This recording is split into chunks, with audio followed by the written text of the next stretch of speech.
listening to Your Music, Your Business, a podcast putting you in the room with music industry professionals so that you actually hear it first.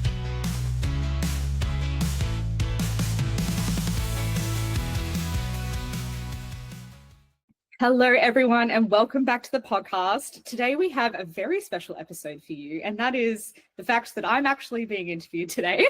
A bit of a weird one, but throwing it back to me, and it feels very odd sitting in the hot seat for the first time properly. And I know this podcast has been a bit of a mixture of me having the occasional solo rant here and there, but this time we're actually putting the spotlight on me for Releaser as the founder and CEO at Releaser. And the wonderful Katie is actually doing the interviewing today. Now, Katie is part of our team at Releaser at the moment, but I don't want to take the spotlight away from Katie. I would love, Katie, to welcome you to the podcast, first of all, and say thank you so much for interviewing me. And can you give us a bit of an intro about who you are so everybody knows and that's not just like, who is this Katie person taking over? No, thanks so much. This is such an awesome opportunity. Anytime I get to spend time with you and chat with you is obviously we love hanging out, but also it's my first podcast. I hope it doesn't show. Podcasting world, look out. Thank you. Add this to my resume. So a little bit about me. So I'm a career consultant, been in management consulting since day one, started in the US at KPMG, at a handful of startups, and then ultimately the startup I was at was acquired by Salesforce. So I spent 10 years at Salesforce. You might have heard of it. In Salesforce in the US, also in Europe, and then most recently in Australia. So I've only been here about a year, so still getting used to my local surroundings. But for the past year, I've been focusing more in the startup community. So I left Salesforce and was really interested to understand what solo founders are up against. How can I take that, that large organizational systems and strategies and things that I've learned along the way and apply that with solo founders to help make sure they have all the infrastructure they need to be successful. So enter Jazz and I meeting through StartMate's female cohort a few months ago. We just realized we had a ton of things in common with the way we work, what we get excited about, but then also my obsession with systems and organization and rigor really matches up with all the things that Jazz has going on at Releaser. And so she and I have really had a lot of fun kind of building out what is next for Releaser's next phase. The more time we've spent together, obviously you and I have talked about everything under the sun, work and non-work related. And what we're really focused on now is Releaser's at this huge tipping point, right? And what got you here won't get you there. And so we thought what would be a really good way to kind of clean slate and get fully ready for the next phase is to reflect on, your life and the life of Releaser for the past 12, 18 months and really talk about what that's been like, the good, the bad, and the ugly, and then looking forward to what's next and how we're going to work together to make that a wild success. Yeah, definitely. And I feel like in true me fashion and true podcast fashion, I think we were having that chat and we were like, oh yeah, we really need to like sit down and have just like a generalized, meeting about it. And then I was like, you know what, let's make content about it. So here we are. Always, if you don't make content, did it even happen? Right? Exactly. Like you've got to find value in one meeting and then like double down on the value, and then just add it into multiple businesses, which is definitely a career strategy I've had my entire life. Sure. Why not? You've surplus of time, right? Yeah, exactly. Now, for our listeners too, I think it's actually pretty interesting. You were like, oh, you may have heard of Salesforce. I actually think music industry wise, they may not have heard of Salesforce. So if you're a listener and you haven't heard of Salesforce, by all means, go and give it a little bit of a look. It isn't music industry focused, but you'd be surprised at how much there's probably companies within the music industry that are white labeling Salesforce and you don't even know it. If you don't know what white labeling is, go and look that up as well. We'll probably do an episode on that soon because there's a lot of white labeling in the music industry. But is this your first music company that you've worked with too? Yeah. Other than listening to music and appreciating artists, I really haven't given a lot of thought about how music comes to be, right? Like the things I listen to on Spotify, for example, I guess I never really thought about how that music comes to life. That there's a lot of rigor and tons of hours and huge teams coming together and doing their part. which is why I think releaser is so insanely interesting. And the more I learn about it, the more I'm like, how does this not exist? Yeah, it's always so fascinating during our meetings when I see something click for you that you're like, oh my God, is that how the industry does it? Yeah. Yeah. And I feel like a lot of our listeners, like, I think if you think about it hard enough, if trying to explain it to like your parents or, you know, your friends or whatever, they just don't get it. And it's really interesting me trying to teach you to get it. Yeah. Yeah, it's like an industry I never really thought about, right? I have more of the traditional, like being in the tech space, my industries are, fintech, automotive, pharma, Yeah. never anything really interesting and fun. And so the music industry, it's just like such a learning curve, and I love it. It's so fascinating. Oh, welcome to the club. You are part of the ecosystem now. Look out. You can't get Yes. out. I'm gonna know just enough to be dangerous. Look out now. Yeah. Look out. Well, I So are will you finally ready? just hand the reins to you, I reckon. Otherwise, I'll just keep asking you questions. I can't help it. No, this is great. I promise to be gentle with you.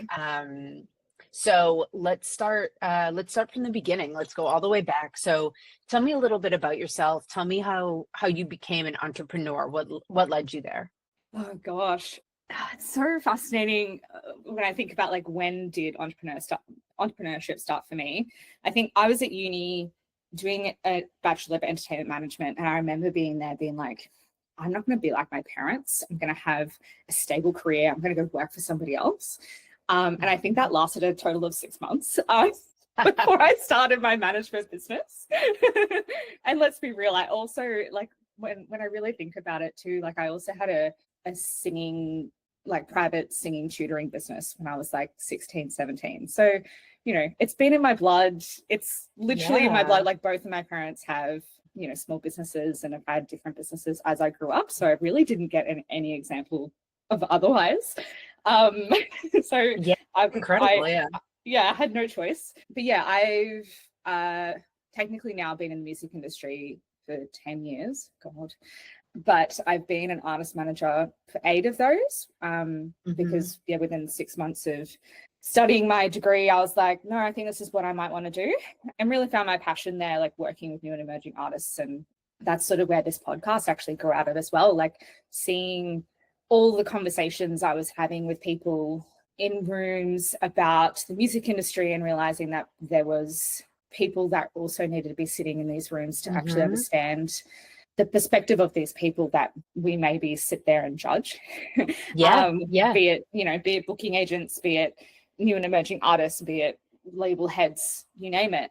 It's been really interesting to be able to sort of create that platform and also be doing that as I was building my management business. Of course, I also, for those of you who've known me for quite a while, actually, I've dabbled in a few other things. I went a little bit seriously in building a music and drama school pre-COVID as well. I don't think I've ever told you this. You're going to learn all these new things about me. Yeah. It was a music and drama school for kids. So yeah, very much in like that music space. Yeah. I really loved it, but yeah, COVID definitely killed that. Like you just can't keep that going during that period. So had to close that business down after so many lessons that I learned from there. Like the amount of lessons that I learned from that have been a foundation for Releaser have been phenomenal.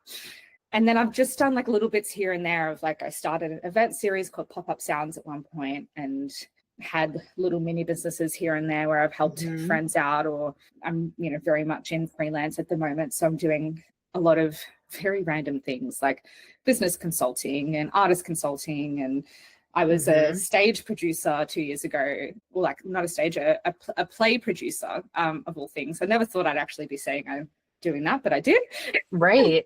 It's a lot like artist management, but in like, the theater space. So yeah, I think one of the things I love about my career is that while it doesn't really fit on a 2-page resume anymore, it definitely is a portfolio. Yeah, it's incredible. You have a portfolio career before there was even the term for a portfolio career. Yeah. And basically, what's really cool about this is like, having such strong confidence being so young, it's one thing to be young and confident, right? I think that kind of comes with inexperience. You just kind of believe in yourself that you can do things whether or not you can, but the fact that you were courageous enough to actually do them, to build them, to be like, no one's doing this, why not me? And I feel like part of it is in this space, you know, the creative space encourages you to be authentic and to, you know, be who you are and do the things you want to see in the world. But then also that you're sort of a jack of all trades, like you're going across the artistry, like it's not just about the music industry, it's about theater and then about education and about, Yes. you know, About. Yeah. There's a lot of and little it's safe to slashes. say you're innately curious, like you like to understand how things work and where you can fit in and where you can make things work better, faster, smarter. Definitely. And I think in this industry too, like we always do joke about people being slashies. It's like I'm a this slash this slash this. The multi-hyphenate. Exactly. Like trying to fit anybody's titles on any sort of name tags is impossible. But I think it's because mostly it's an industry that does push us to do that. And because, you know, there's not necessarily, you know, the stable full-time jobs that we're, you know, are sitting in corporate world. So it is, you know, it's always really challenged me of like, if I want to stay in this industry and I don't necessarily want to work for government or a corporate company, then I've got to, you know, be a slashy and be doing all these different things and be innovating. Like, you know, for the management company, I built an 8-week program and executed that with, you know, like I could say educational program for new and emerging artists, because I was seeing a gap there and was seeing how they were all coming to me being like, I need an artist manager. I'm like, no, you don't. You actually just need to fill these things first and then I might be interested, you know? Well, so that's what's so interesting, right? So you're coming into this space and again, I'll take my point of view. I look at this kind of industry and I think like very flowy, very, you know, fluid, like everything's kind of like on a timetable, you know, it'll come to us when it comes to us kind of thing. And you're looking at it and saying, you know, there are a lot of moving parts and this could be a lot less painful if you were putting a little bit more structure around it. Like, and you don't have to overthink it. You're doing the right things. But what if you did them more linearly? Or what if you did it in a centralized place? And so walk me through the moment you realized Releaser had to exist. Like, where did this idea come from? Was it a specific scenario or because you saw something that wasn't being solved? It's funny because in startup land, they always tell you that you've got to have the fancy, nice story, control the narrative, et cetera, et cetera. I think the narrative that I have is like so true to the music industry though, where I pitched my 8-week program that I have for my artist management business to a startup bootcamp that was funded by the VMDO and what was then the AIM iHub, which didn't last very long, but you know, we're getting there. Baby steps. Yeah, well, it was more like they lacked out of funding. It would have been so fantastic to see them grow because the entire purpose was to build music tech in Australia. But they did that boot camp and I you know pitched my program to it. And the organizer reached out and she was like, I really love your energy. I love the background that you've got. The idea that you've got is not it. Like, it's not necessarily a startup, but let's have a meeting and let's see if we can pull something out of you. And so we got on a meeting and she was like, what's the biggest issue you've got right now? And we just sat there being like, well, the one thing that's really annoying me right now is that I have to try and find that bio that I know I sent that PR agent in this email chain that's 40 emails long. I know it's there. She's just asked me for it again. And one of us has to find it, but it shouldn't have to be me. And it really shouldn't even have to be her either. And so we're like, you know, I said, like, that's my issue. Like, that is, you know, the tip of the iceberg. And then once I started to, you know, really look underneath the ocean at how big this iceberg was, I was like, oh my God. Like, when you really think about it, we are so inefficient as an industry and there are so many gaps. There's so many ways we could be doing it better. We're all sort of, if I'm going to keep using the same analogy, we're sort of like the Titanic that's like, just keeps on pushing up against the iceberg and it hasn't broken yet. Right. But we're sort of just like, why isn't this working? Like, right. And some of it's like, there's a power in being like, it's chaotic in here. You really have to know your way around to be successful. It's like gatekeeping, right? Like it's totally like, you're new, you wouldn't understand, but there's a lot going on. And, you know, and this really kind of democratizes it a little bit, like makes it a little bit easier to find your people, progress your projects, be successful. Is that safe to say? Yeah, I think so. I think if I'm really using the same analogy, I'm just going to lean in. It would be like, releaser takes the iceberg and makes it 10 times smaller so the ships can actually go Mm, around it together, and they can mm, keep flailing around all the icebergs instead of just getting stuck on the one. right, right.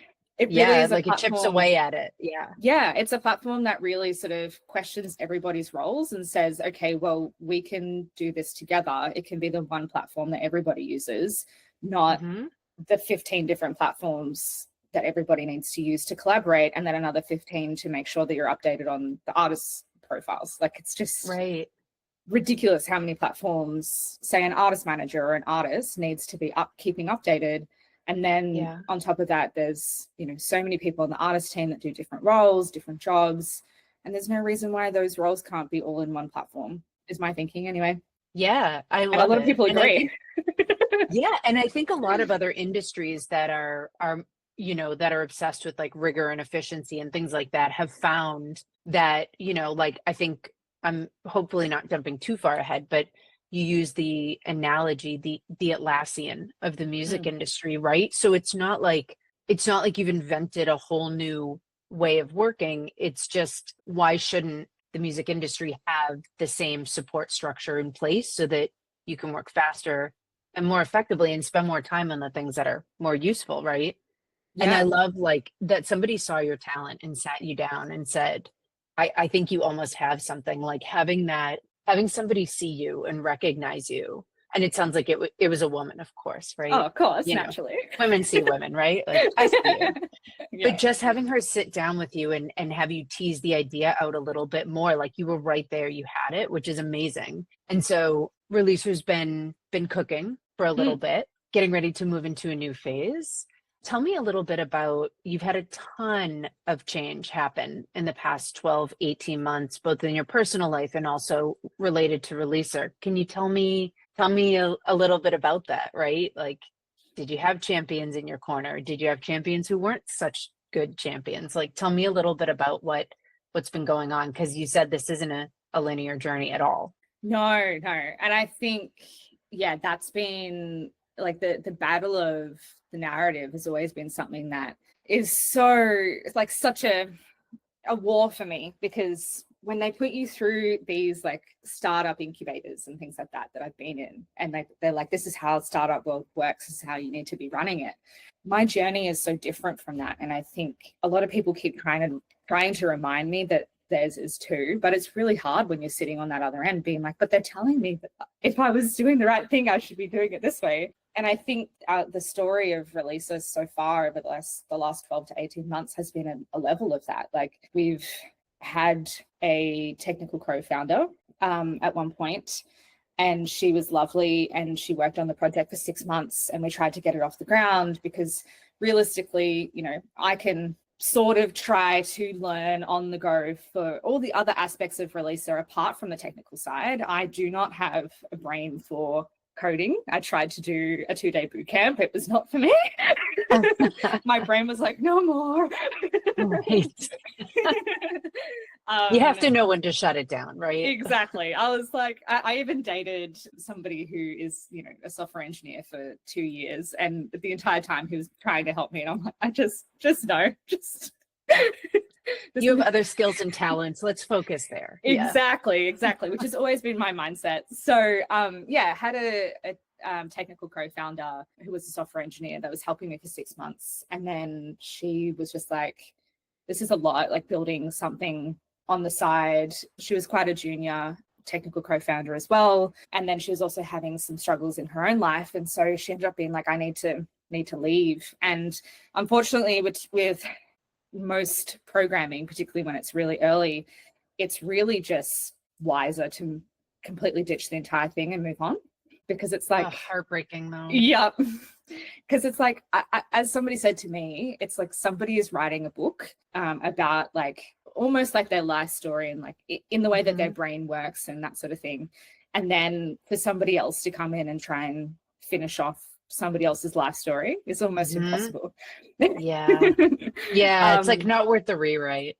Exactly, Yeah. because it has different ways that their brains work and structures and things like that. So yeah, we sort of, I sort of went, okay, shit, like, how am I going to, turn this around? I need somebody to build this tech. What am I going to do? And then within 2 weeks, shockingly, because it took me 6 months to find this other person previously, within 2 weeks, I found a new technical co-founder, and he was, working on it for 6 to 8 months. We thought we were getting really close. And then there was just some, shifts in our synergy. We just didn't really quite get along. I unfortunately can't say anything further than that at the moment. But just trust me when I say it just wasn't quite working. Didn't work out. Yeah. And again, it was like we got so close. Like I had a physical thing that I actually was able to start playing with this time and using. And then it broke my heart when I had to be like, this is just not working. And I had to start all over again. It was like so heartbreaking because I'd been in the background, pushing the other aspects of it. Like we did like a soft launch at Big Sound, which for those of you that don't know, it's Australia's biggest music industry conference. So it was a big deal. Well, and to a huge reception, like just with word of mouth, you had a huge following. Like that's insane. Yeah, exactly. And the brand recognition is amazing too. Like I'm pretty sure when we go back next, like this year in a few weeks, like we know that people are going to know about Releaser, so we can actually have those conversations. And, we're still getting picked for opportunities. Like we actually haven't told you this yet, but we just got told yesterday that we are a part of Cast, which is a showcase of Australian music tech startups at Big Sound. So we're getting showcased on that in their zine, which is amazing. So, we're getting supported by the industry because they can see what we're doing. And I think that was such an amazing experience last year as well, being able to see that bring a team of people who were literally volunteering. There was me and another 4 people that were just like, I will volunteer my time.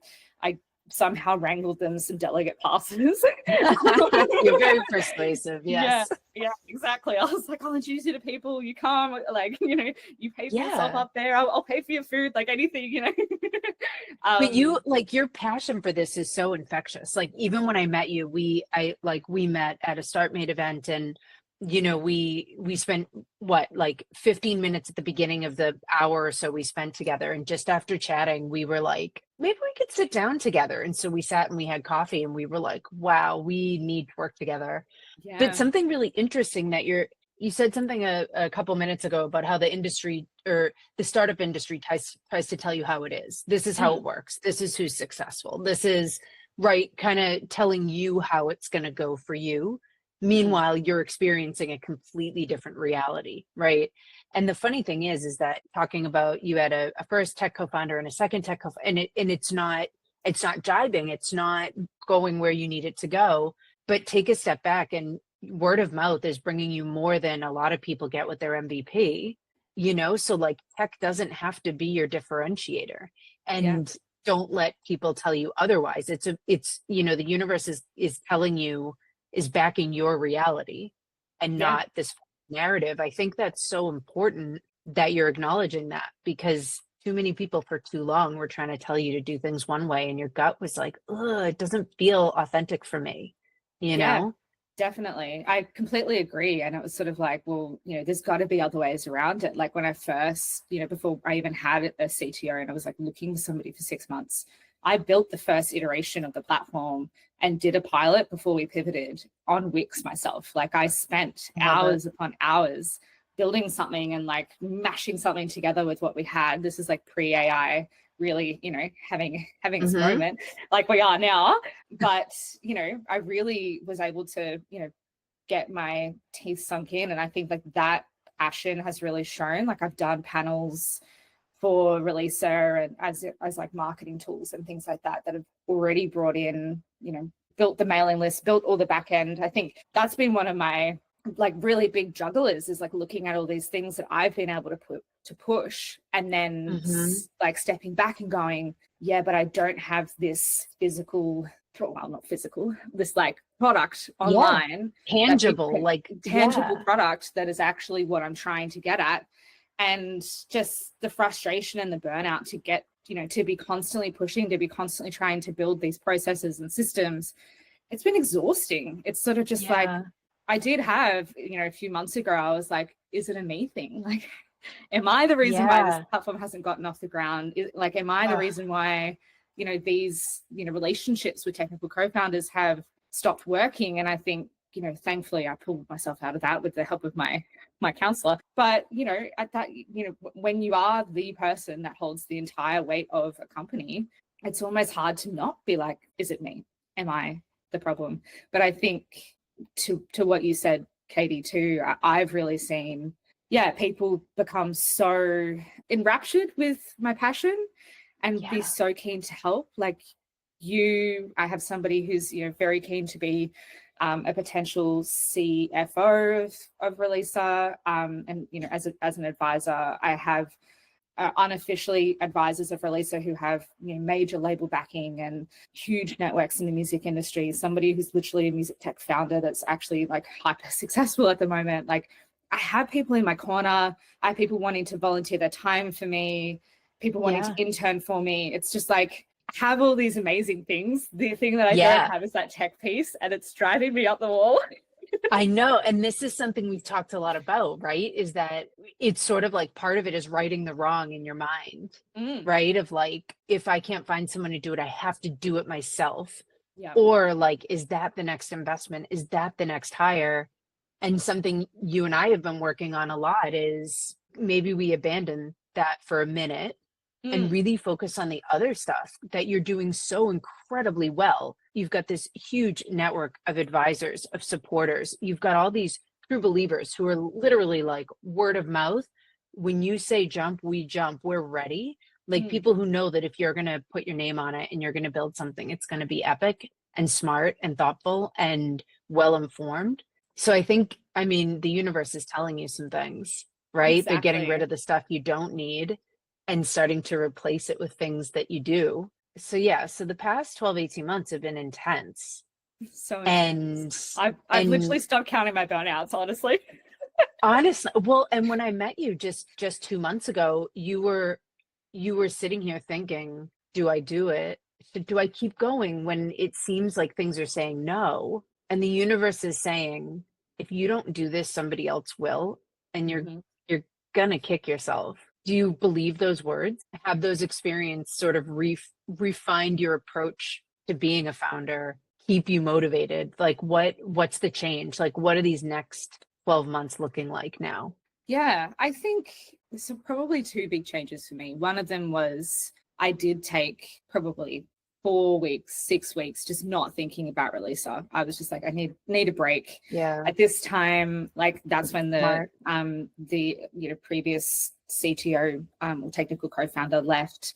Within 3 days, I also broke up with my partner and I had to move out, and it was like a whole thing. Like the universe was like, "Well, girl, we're fixing all of this. You're on your own, sweetheart. Good luck." Literally.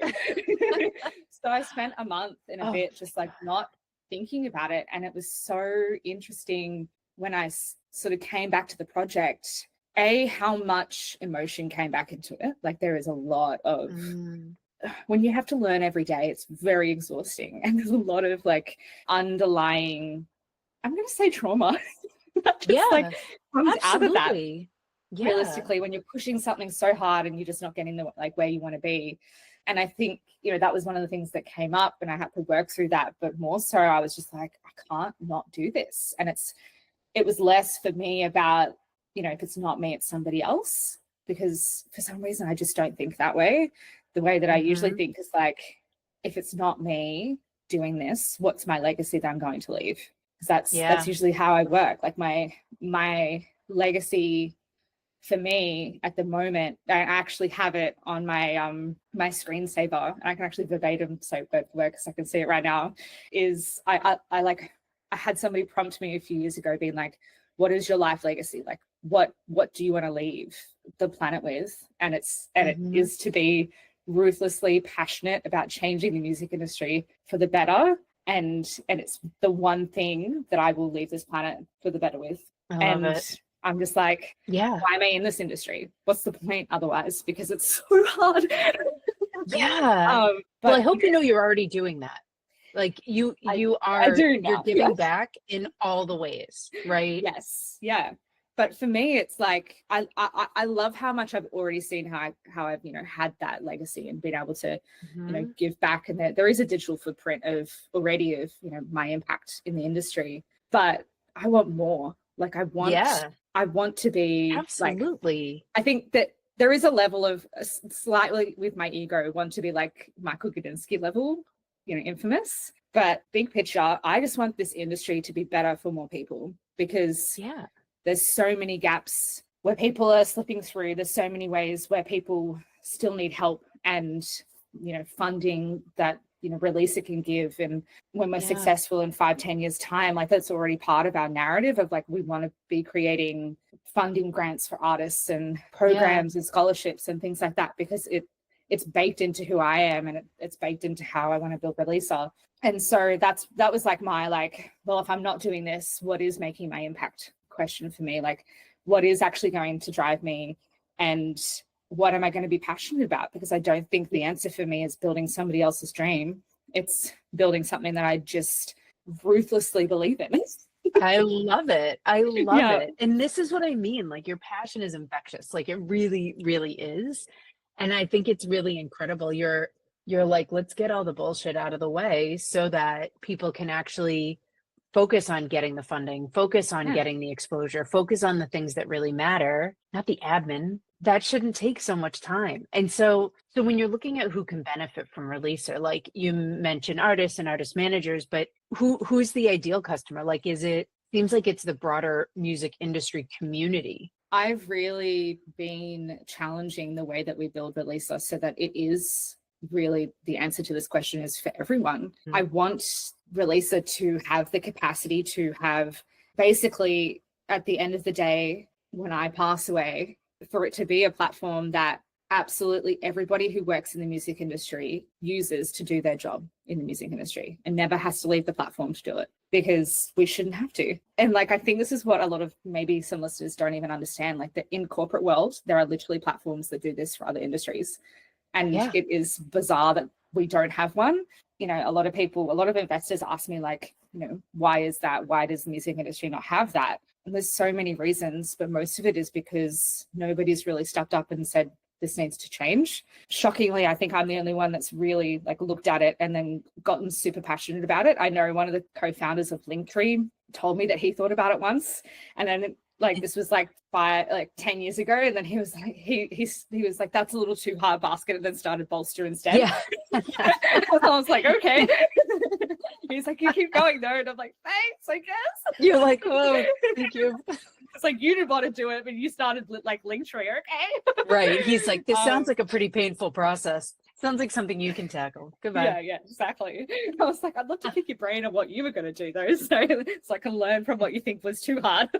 But yeah, I think it's like, you know, building it for everyone so that PR agents can do their job within the industry, but then also the artists and the artist managers, you know, has really been the passion. But then the beautiful flow and effect of a platform like this is that it has, so far, we're trying to make sure it's only positive repercussions as well for the artist and the artist team. Like, you know, we're building it so that the artist and artist team can collaborate. But what that actually means long term is that if an artist has used Releaser for their entire career, they have, like from day one, they'll actually have all of their data and metadata in one location, which has never been done before. One of the issues that I actually came across as I was asking people and doing market research about this was somebody was saying they're managing an artist at the moment that's signed to a label.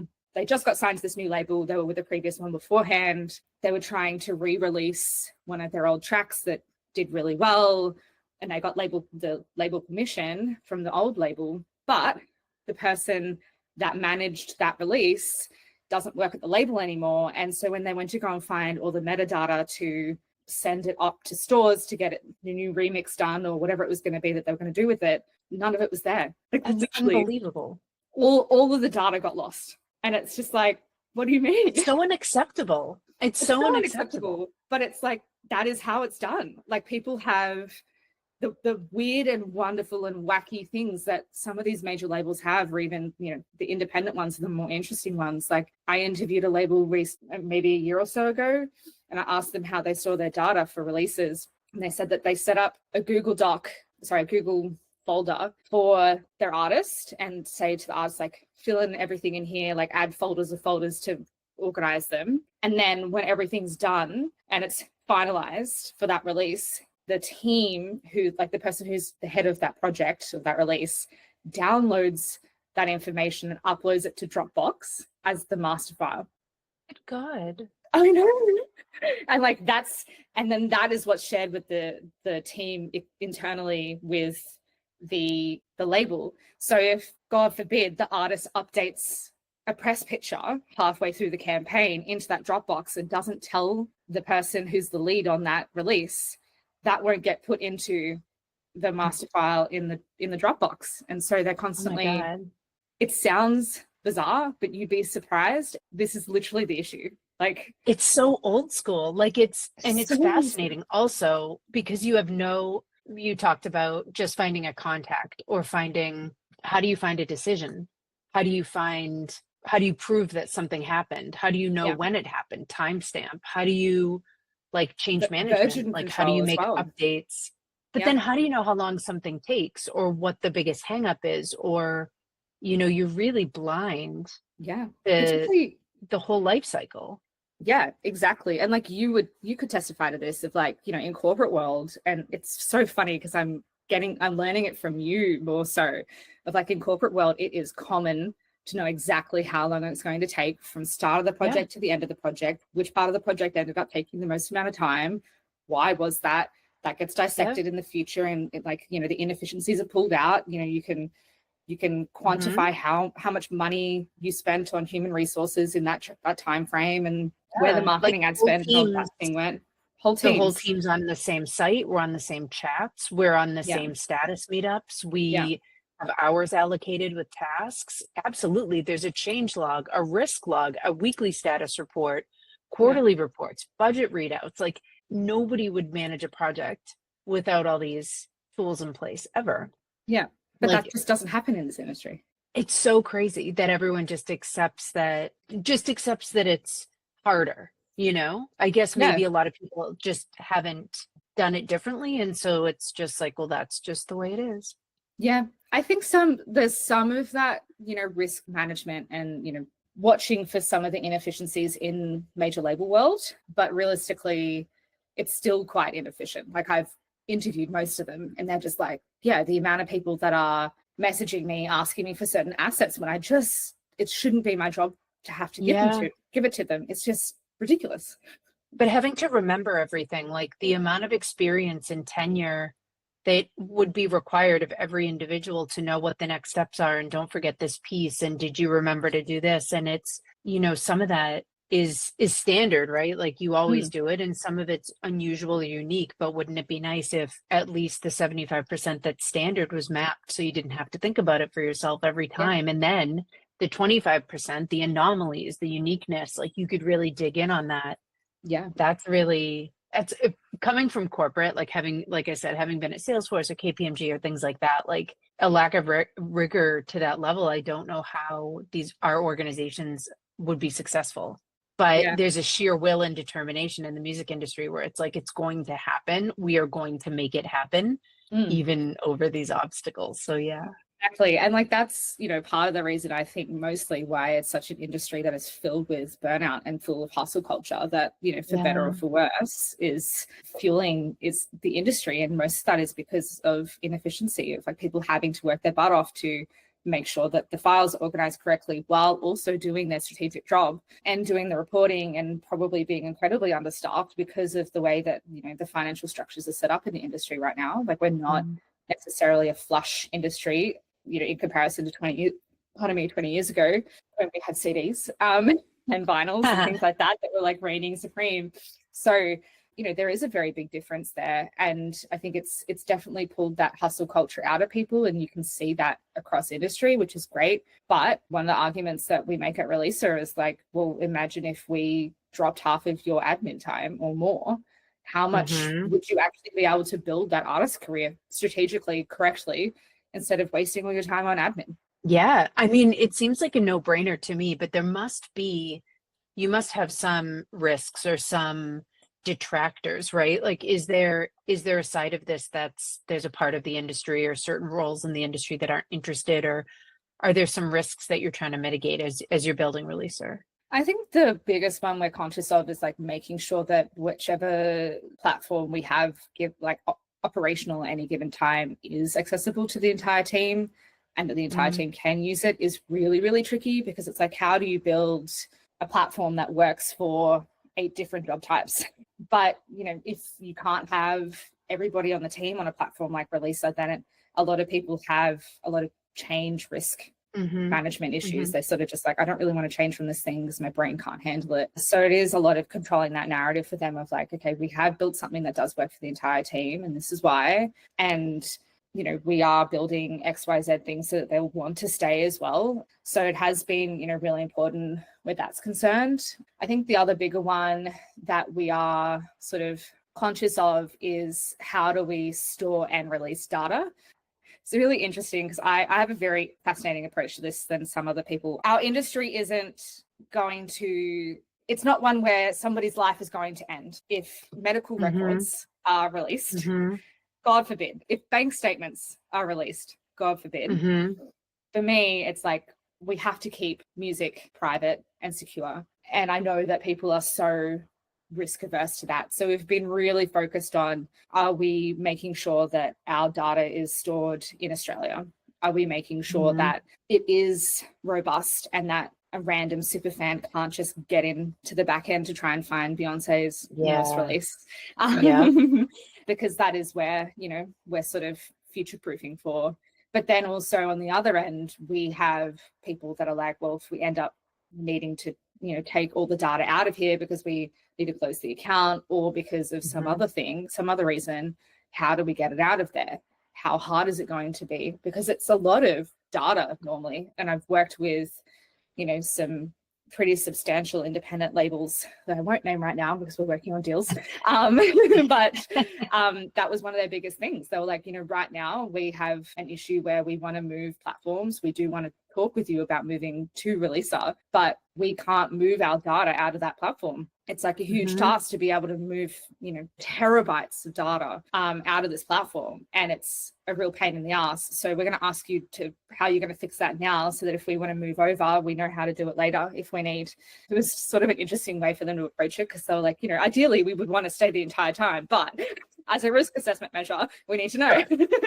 Right. Obviously, they were a government-funded label. If some people could guess which one it was. So there was a little bit more, legal hoops to be jumping through for that procurement option. But yeah, it's definitely something that's front of mind for us, of like, how do we take in data and keep it stored and secure for everybody? But how do we then release the data in a secure way, and making sure that people's copyright isn't being breached, which, in the future will also become more of okay, how do we make sure that AI isn't scraping the data for these artists and the metadata? Yeah, this is really important, right? I think it's not so much just about the admin of it and making things move smoothly.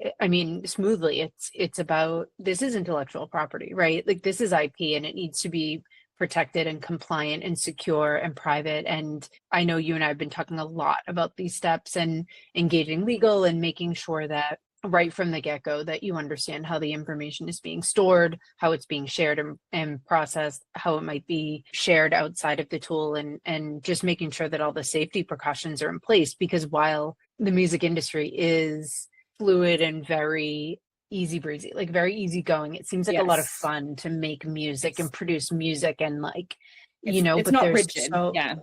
Right, but it's so serious underneath it all, right? And so really making sure that you give it the right level of rigor and attention that it deserves, to keep it safe and private, so that it can be fun and it can be efficient. Yeah. And then also work for creative brains as well, like that, like designing it to actually like visually work for creative brains has been its own challenge in itself.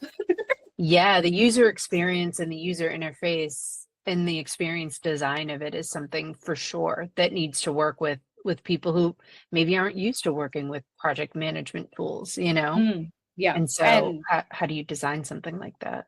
Exactly. And I think that's been surprisingly one of those things that a lot of people have been trying to confirm with me straight off the cuff of like, am I going to need an instruction manual to look like to use your platform? Yeah. I'm like, absolutely not. But arguably, what's based on what you've told me though, this is a very tech savvy group. Like the users of your platform are probably more tech savvy than a lot of other industries, which you wouldn't necessarily know. Yeah. I think they definitely are, but it's really interesting. There's a few cases of particularly copyright and royalty collection platforms that have really been trying to solve problems in this space. You do need, and music industry, like financial forecasting and things, those platforms I've been given a lot of feedback on that they're just way too hard. Like they're how I got described Myo back in the day. It was like you needed a full-on instruction manual, and it was just, you needed a wizard, you probably needed a Myo expert to be able to build it out. Like it was just too hard basket. And so a lot of them have been saying, please don't do that. And I'm like, okay. Right. Please No make it simple. Exactly. They're like, it has to do everything and be robust and also wildly simple. Thanks. Yeah. I'll get right on that. I have faith in you. If anybody can do it, you can. I have faith in you. And I know you're not going to just go and try to do it all yourself. You've got a village, for lack of a better term, of people who are going to help you design it the right way. And you're going to ask the right people the right questions. And yes, straight off, the first iteration of Releaser that's about to come out soonish is actually built by a UX UI designer. So, we got that straight off the cuff because I was like, we can't not, realistically, we can't afford usability is critical. Yeah, we can't afford it to look bad because our industry is very visually snobby, but also we can't afford it to not be usable, basically. Absolutely. All right, so we've spent a little bit of time talking about the journey to get here, what's the reality of Releaser. So let's look ahead a little bit. What are you most proud of that you've accomplished so far with Releaser specifically? Like, do you have a moment that really stands out to you, or something that you're really like, wow, I'm doing something super important here? Yeah, I think it was actually the Big Sound launch, because that was a huge career moment for me. I don't like to let my ego run my career too much, but that was a great ego moment. It was something that I'd always wanted to, have the opportunity to have a company at Big Sound. And we did like a whole presentation launch. It was a lunch thing. It was so cool. If I do say so myself. Right. as a career professional thing. But then also, to see where we could get Releaser and how visually amazing it was then, and how and still is, and how people are really looking at it being like, oh my god, I really need that, I really want it. And there's like people emailing me at the moment being like, are you done yet? Like, I need this platform. Like, that has been amazing because it's showing me that we're going in the right direction and that we're building something sustainable, and something that also is going to change this industry, which is exactly what I wanted to do. But yeah, that Big Sound moment felt so monumental for me because it was also the first time that I've really felt like I've had a team behind something that I'm working on. I had like my best friend come up and support me for that as well. My dad came to the event. Like, it was a whole thing. My community is my biggest cheerleaders, which is great. Yeah, just even being able to showcase the strength of the platform and have the word of mouth get out so much about Releaser. Like, people were saying every single where we turn, there is somebody who's got a Releaser t-shirt on. Love it. Amazing. And I actually got my very first tattoo to commemorate it. That's how much it really meant to me. Amazing. So I've got a tattoo. Where can people see that? Is that something? it actually is a visible spot. It's on my ankle, and of course it's a music note. Smart choice. Yeah. You had some foresight there. Yeah, exactly. Well, I was thinking I'm going to mention this on panels and things like that in the future. I'm going to have to show it somehow. It has to be G-rated, so very smart. That was some good foresight. All right, so we're coming up on Big Sound again, right? So in just about 2 weeks' time. So in honor of that, I guess, what's your next tattoo? But then also, what can we expect from Releaser in the next 12, 18 months? Like, what's coming? What can we expect? Well, at the moment, we're really focused at Releaser towards getting some funding that can really make a big difference, that can really mean that we can strengthen that tech narrative and bring the platform to people. So in the next 12 months, we do want that platform to be in people's hands. We want to be able to like people to use it. Then we want them to tell us how much they love it, how much they hate it. What can we change? What can we add? I'm pretty sure as soon as I put it in somebody's hands, they're going to be like, great, can I also have this too? That'd be fantastic. That's exactly what you want. Yes. Yep. And I know that, you know, our already 50 plus long list of features that we want to add to the platform will then double to 100 to 150 features. It's just going to be like insane. So yeah, we're already sort of planning for onboarding people. We have our wait list of people at the moment, and we've, you know, already got it. We've still got it open actually, which will be really exciting because we're giving away some really good deals for the first year. Yeah. To some fun people. So, you know, our true believers, the people that really want to back us, are going to get an amazing opportunity to really use the platform and tell us how much they need it to change and love it and want to keep using it. So that's super exciting. And then of course, you know, Katie, I'm working with you of like, how do we, you know, long-term build a platform out that can take all those features and make more, and, you know, have more users and have more people that just become forever believers of it and never want to leave the platform to do their job, basically. Exactly. I love it. Yeah. I mean, like I said, I think this has an enormous amount of potential. I'm so excited to be a part of this journey with you and see where it goes. So I guess if people want to give you a piece of their mind, tell you where they think this tool should go, I guess they should find time with you at Big Sound. Yeah. Yeah, definitely. I think, you know, as much as possible, my emails are open always. So by all means, they can always email me at jazz@releasa.online. But yeah, definitely see me at Big Sound. I think anybody that already knows me knows that like I'm always in 7 different spots at the same time. So catch me. You're simultaneously doing 100 things at once, but somehow also a very present person, which is a kind of a miraculous balance. So I'm impressed. Yes. And I go on like absolute steroids on that at Big Sound. So it's like, I always come out of that and I call my mum afterwards and she's like, how are you going? I'm like, I'm living my best self. Like I am me at my like true vibration right now. And the come down is like so horrible. I can't even imagine, like a ghost of yourself at the end. Literally. Yeah. But yeah, always so happy to talk about Releasa at Big Sound or whenever. Like it's now one of my favorite things to talk about. And if I start accidentally very passionately ranting at you about how amazing Releasa is going to be as a listener, if I start doing that to you, just tap me on the shoulder and be like, I get it. I believe already. Can you just sign me up? We need That's how you shut her up. Just say, sign me up for the pilot. And then she's like, excellent. What's the details? Here you go. Yeah. Exactly. Just tell me where. Awesome. No, this is super informative. I love talking about this with you. And I feel like every time we talk, I learn a little bit more about your background and how you got here and a little bit more about how incredible Releasa is and is going to be. Is there anything I didn't ask you? Anything you wish I asked you about Releasa that I didn't? Or if people meet you at Big Sound or otherwise that they should ask you? Things you like to talk about that are maybe not commonly asked? I think we covered a lot about Releasa. I think one of the things I love talking about now is hilariously nerdy, and it is how much I love data and metadata setups now. Like I've become that nerd. For that. Yeah. Who's just like, yeah, tell me how you're storing your data. Like, who else is asking you that in the music industry? Right.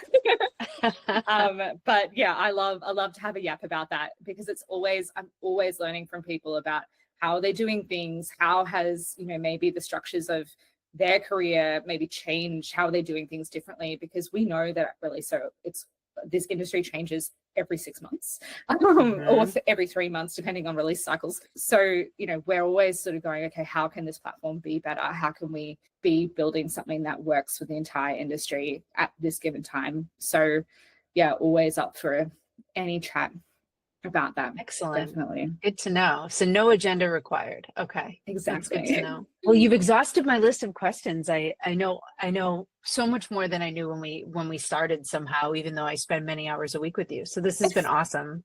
That's so good that it had its desired purpose. And I've been so thankful for today. I think it's really given me an opportunity to just stop and take a moment and realize like this is where I've been and the direction that we're going in. So thank you so much, Katie. Thank you. This is awesome. Yeah. And I mean, I don't think you could have gotten here without all that experience. Like it is where it needs to be. The universe is telling you this is the time for the next phase. So I'm excited to be here with you. I think it's going to be a wild success.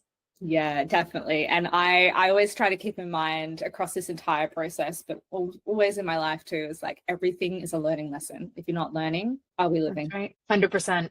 100%. Amazing. Excellent.